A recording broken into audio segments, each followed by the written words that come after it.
Ya, assalamualaikum warahmatullahi wabarakatuh. Bagaimana kabarnya semuanya? Sehat? Semoga tetap semangat dan walaupun pelajaran masih daring. Untuk pertemuan ini saya akan bahas berkenaan dengan pengertian sketsa, yaitu apa yang dimaksud sketsa. Sketsa gambar sederhana atau draft kasar yang dibuat secara global untuk melukiskan bagian pokok yang ingin diungkapkan oleh pembuatnya. Sketsa biasanya dibentuk dengan menggunakan unsur garis, walaupun kadangkala ditemukan beberapa sketsa yang menggunakan unsur garis blok dan warna. Sketsa ini bisa dikatakan itu rancangan dari sebuah gambar atau juga murni. Tapi kita bahas hari ini kita yang murni. Sketsa murni, yang dimaksud sketsa murni itu di mana sketsa atau goresan kita itu sudah berdiri sendiri. Yang dimaksud murni itu eh, hanya mementingkan teknik estetisnya saja. Jadi gambar sketsa meskipun itu hanya oret-oretan atau garis, tapi di situ ditekankan pada konsepnya atau idenya. Nah, ada yang juga sketsa itu rancangan atau gambar dasar untuk sebuah lukisan atau contoh menggunakan pensil terlebih dahulu, baru setelah itu menggunakan cat minyak atau cat air dan sebagainya. Nah, di sini yang dimaksud sketsa itu lebih luasnya menarik garis dengan spontan menggunakan tangan bebas atau istilah asingnya itu freehand tanpa menggunakan alat bantu mistar. Jadi di dalam pembuatan sketsa itu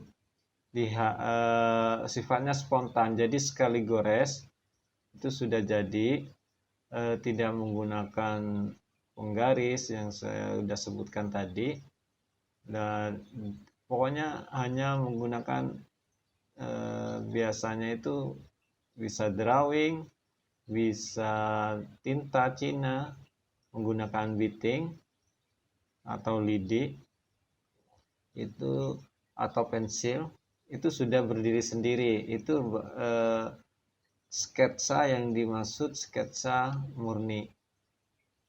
Nah, sudah itu dianggap itu hampir sama dengan nilainya dengan lukisan.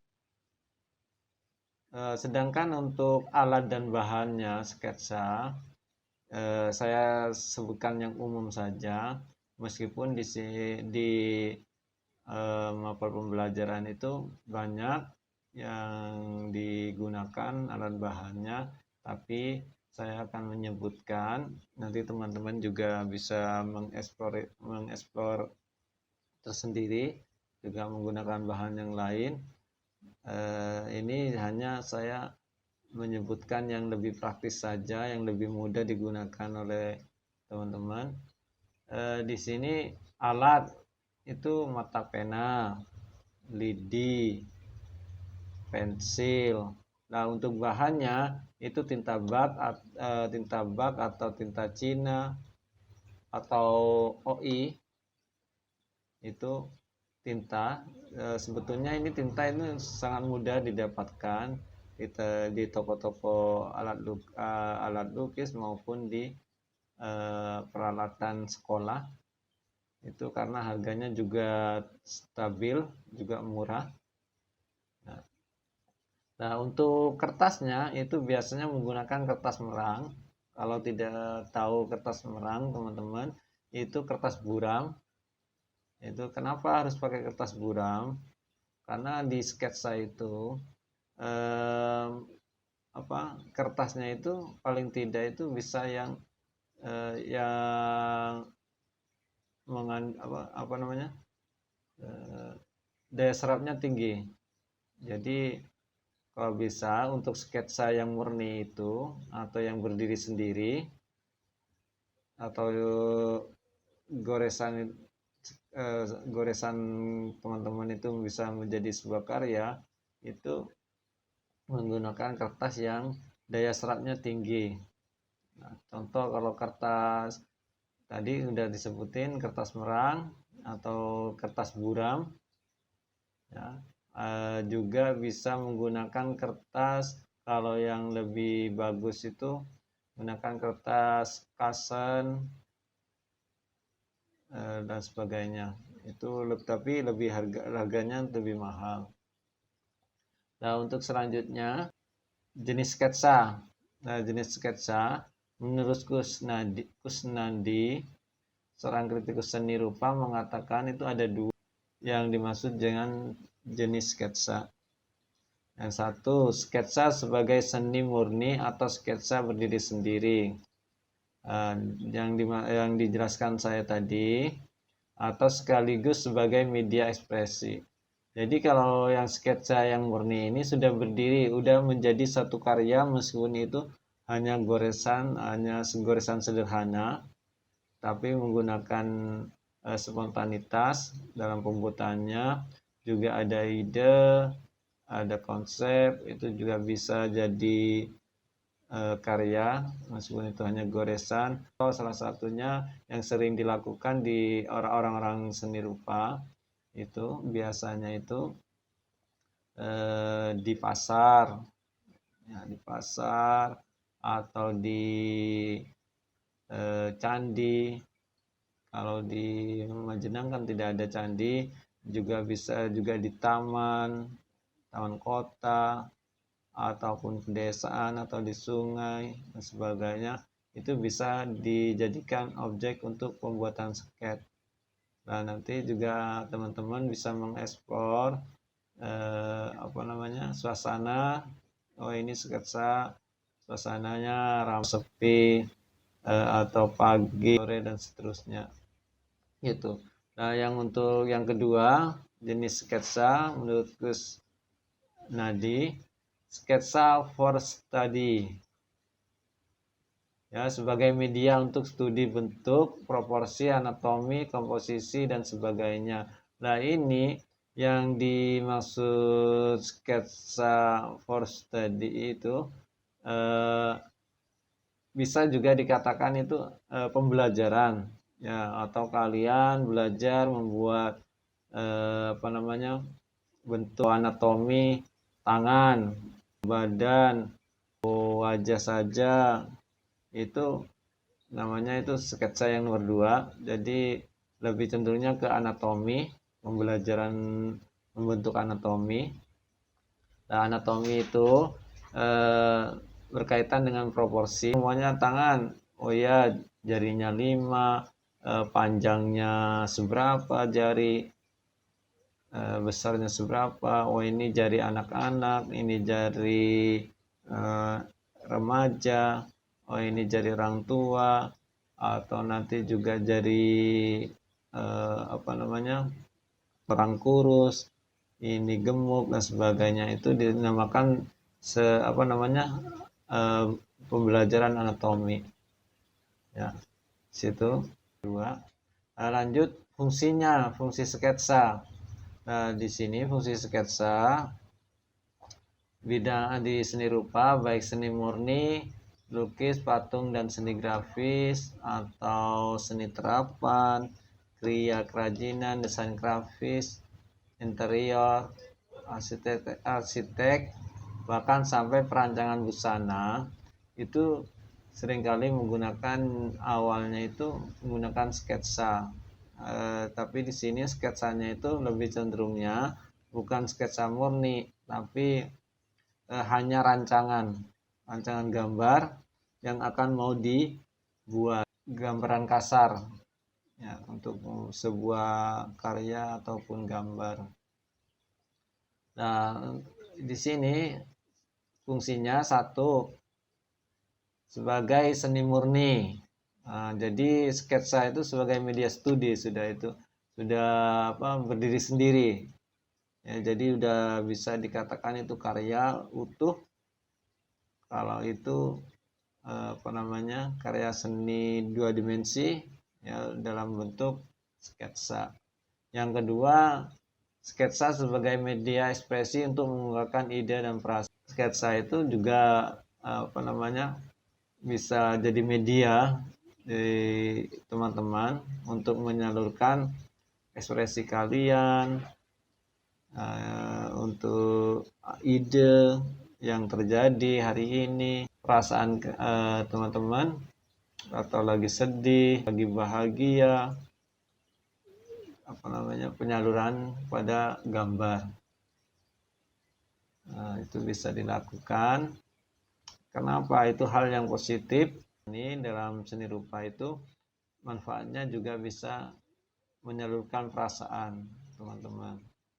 Yang ketiga, sketsa seni patung. Sketsa seni patung itu banyak diterapkan dalam sebuah perancangan sebuah patung. Karena patung itu 3 dimensi, nanti dibuat dulu sketsanya di 2 dimensi atau di atas kertas. Lanjut, untuk seni terapan. Seni terapan ukir, ya, ukir.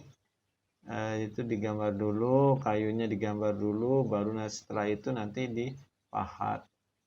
Ya, atau mau buat kerajinan juga paling tidak menggunakan sketsa, tapi di sini cenderungnya sketsanya itu bukan sketsa murni, ya, atau gambaran dasar saja. Ya, nanti direalisasikan dengan produk kerajinan kalau di terapannya. Lanjut ke manfaatnya untuk sketsa, yaitu untuk busana. Jadi seorang perancang itu biasanya sebelum membuat baju atau busana yang berkaitan dengan fashion, kebutuhan sehari-hari, ya ini juga busana itu masuk juga seni terapan, ya, karena untuk digunakan, untuk dipakai. Jadi seorang perancang biasanya itu yang membuat sketsa dulu atau sketsa kasar, gambaran kasar untuk dijadikan disebut juga dengan pola, pola baju. Yang keempat, arsitek. Nah, ini juga arsitek juga menggunakan perancangan juga atau sketsa kasar dulu, baru nanti diterapkan ke untuk softwarenya itu kalau tentunya itu AutoCAD kalau arsitektur. Nah, nanti juga diterapkan setelah itu nanti ke 3 dimensinya. Bisa juga kalau yang gratis menggunakan Blender, itu juga bisa, atau juga menggunakan SketchUp, ya, atau 3D Max bisa juga untuk pewujudan setelah sketsa. Terus selanjutnya yaitu untuk manfaatnya itu untuk teknologi. Sama juga nanti sebelum membuat sebuah produk, kita juga seorang desain produk itu biasanya membuat rancangan dulu, ya, membuat rancangan, nanti baru setelah itu dikembangkan dalam bentuk produk tersebut. Contohnya yang ada di buku itu karya Leonardo da Vinci. Karena apa? Karena Leonardo da Vinci itu betul-betul ketika membuat karya dia itu menggunakan perspektif, ya. Bahkan ada yang mengatakan bahwa Leonardo da Vinci itu orang yang pertama yang menemukan perspektif, dicontohkan dengan gambar panah. Nah, di situ itu seumpamanya dibuat secara realis atau wujud produknya itu bisa dikatakan pas. Karena apa? Betul-betul skalanya udah sesuai, ya. Kalau bisa itu di produk itu skala itu juga dipakai untuk sketsanya. Sama juga di arsitektur itu kan menggunakan skala juga. Nah, mungkin kita membuat bangunan 10 meter, kita bikin sketsanya 10 meter, nggak mungkin. Tetap aja nanti diskalakan. Untuk selanjutnya yaitu manfaat sketsa itu untuk ilmu pengetahuan, ya, penelitian, ya, bisa juga dengan kedokteran dan sebagainya, atau di antropologi situ untuk membuat sketsa apa namanya barang-barang purba, contohnya seperti tulang dan sebagainya. Kalau di buku itu gambar tulang manusia di apa namanya pernah hidup di tahun berapa sebagainya, untuk membuat gambaran, ya, membuat gambaran dari anatomi yang ditemukan di situ. Nah, yang selanjutnya pendidikan. Nah, pendidikan ini seperti halnya itu pada teman-teman, yaitu untuk pembelajaran. Nah, di sini lebih luas kalau untuk pendidikan, nah, sketsa, tapi biasanya itu untuk kalau pendidikan itu tidak berdiri sendiri, ya, untuk hanya untuk pembelajaran. Jadi merupakan alternatif yang efektif dan efisien dalam proses pembelajaran, ya, atau juga bisa menggunakan apa namanya sebagai media, ya, media pembelajaran, ya, atau ilustrasi apa yang mau disampaikan itu menggunakan sketsa bisa juga. Nah, apa sih manfaatnya mempelajari sketsa? Itu di buku sudah ada, ya, saya sebutkan. Satu, sebagai media latihan untuk menggores lancar, bebas dan spontan. Jadi di sini teman-teman kalau ada waktu luang atau lagi nyantai, ya, bisa juga apa namanya belajar menggambar, ya, menggambar. Boleh meniru, tapi diingat kalau bisa dimodifikasi. Untuk pembelajaran boleh meniru, tapi dimodifikasi. Nah, dua, sebagai media untuk studi bentuk, proporsi, anatomi sudah disampaikan di depan. Tiga, sebagai media eksplorasi. Jadi apa namanya untuk perbandingan, ya, waktu hari ini punya ide seperti ini digambarkan dalam bentuk sketsa. Besok punya ide seperti ini digambarkan, dituangkan pada sketsa. Jadi untuk pembuatan selanjutnya, jadi tidak bingung teman-teman.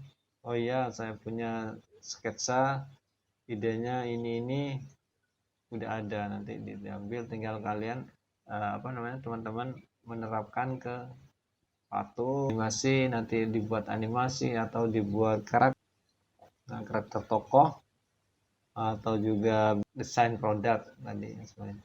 Dan yang keempat, sebagai media ekspresi dalam bentuk seni sketsa murni. Nah, kalau ini sudah berdiri sendiri sketsa, ya, jadi bukan rancangan lagi. Itu yang dimaksud dengan sketsa murni. Untuk yang kedua yaitu eksplorasi keteknikan, ya, ada macam-macam keteknikan di situ. Yang A, eksplorasi eksperimen teknik kombinasi tinta Cina atau tinta bak, air, garam menggunakan kuas di atas kertas. Nah, kenapa kita membutuhkan sebuah eksperimen? Karena untuk satu, untuk memancing kepekaan kita terhadap pengetahuan bahan, atau juga dengan teknik. Teknik ini kalau di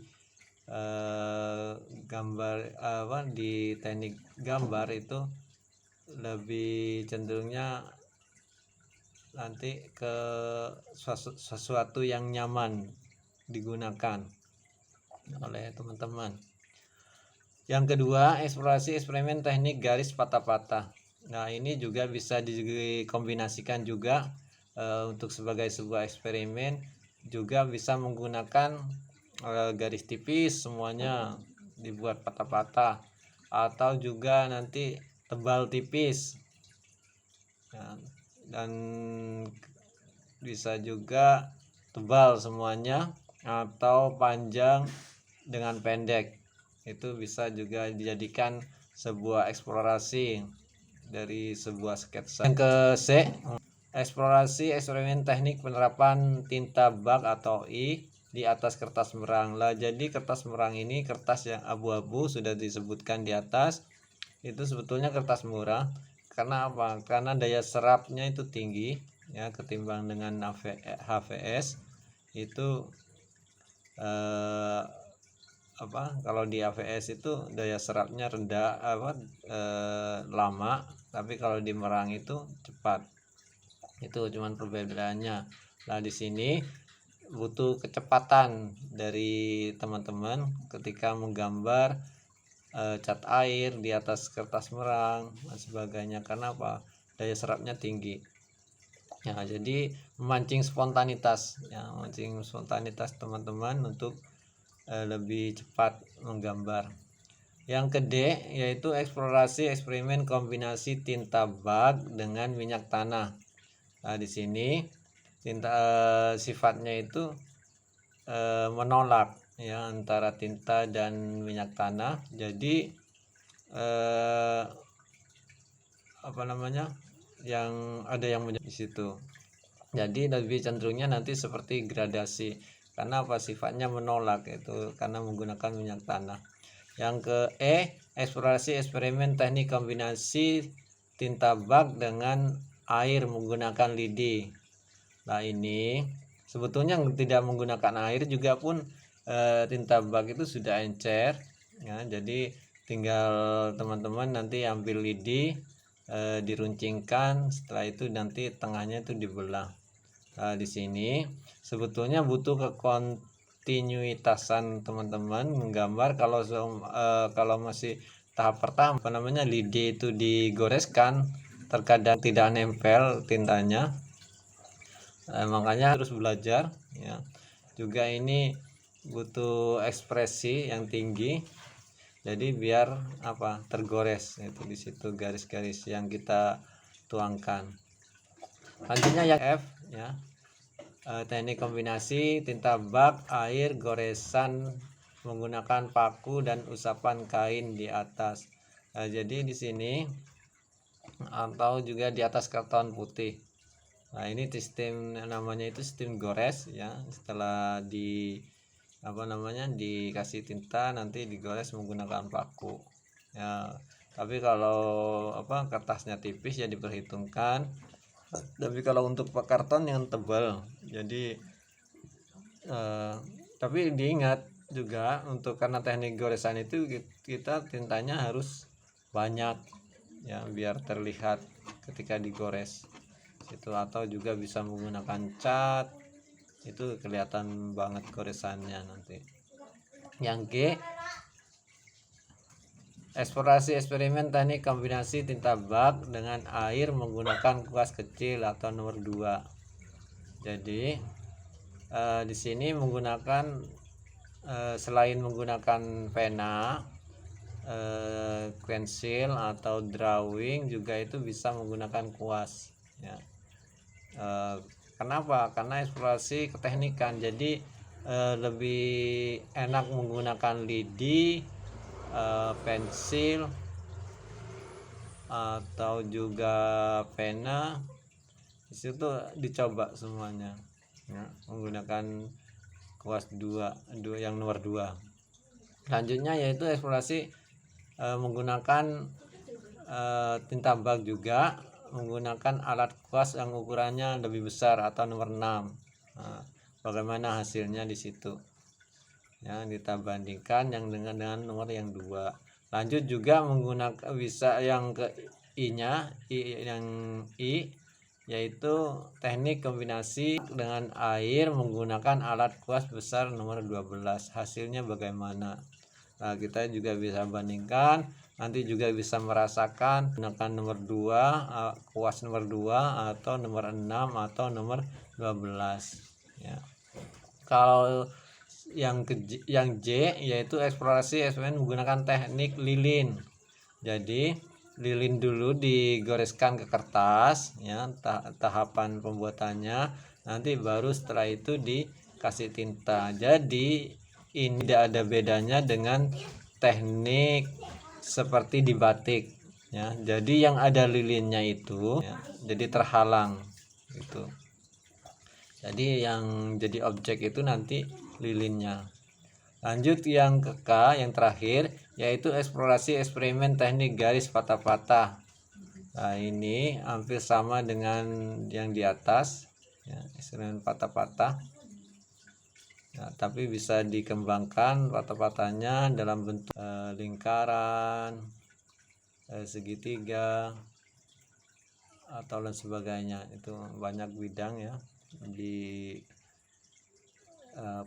kalau di seni rupa itu lebih cenderungnya itu yang digunakan bidang itu tadi lingkaran, segitiga, kotak, dan juga kubus.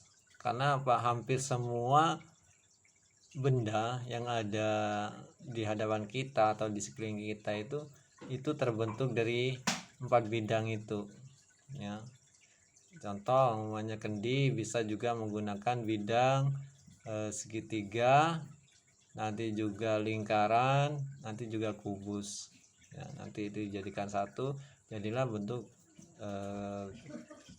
kendi. Atau gambar yang sederhana juga kayak gambar rumah, itu menggunakan segitiga, nanti dipotong buat gentengnya, nanti bawahnya menggunakan kubus itu di situ ya. Karena tidak lepas ketika menggambar itu tidak lepas dari bidang, karena bidang itu adalah unsur dari seni yang sebelum menggambar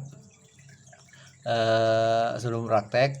Jadi teman-teman silakan kalian browsing ya di Google maupun baca-baca di buku atau lain sebagainya, perbedaan antara sketsa dengan desain. Itu aja tugasnya. Cukup sekian dari saya. Sehat selalu, semangat meskipun kita pembelajaran daring ya, kita semangat. Cukup sekian dari saya. Assalamualaikum warahmatullahi wabarakatuh.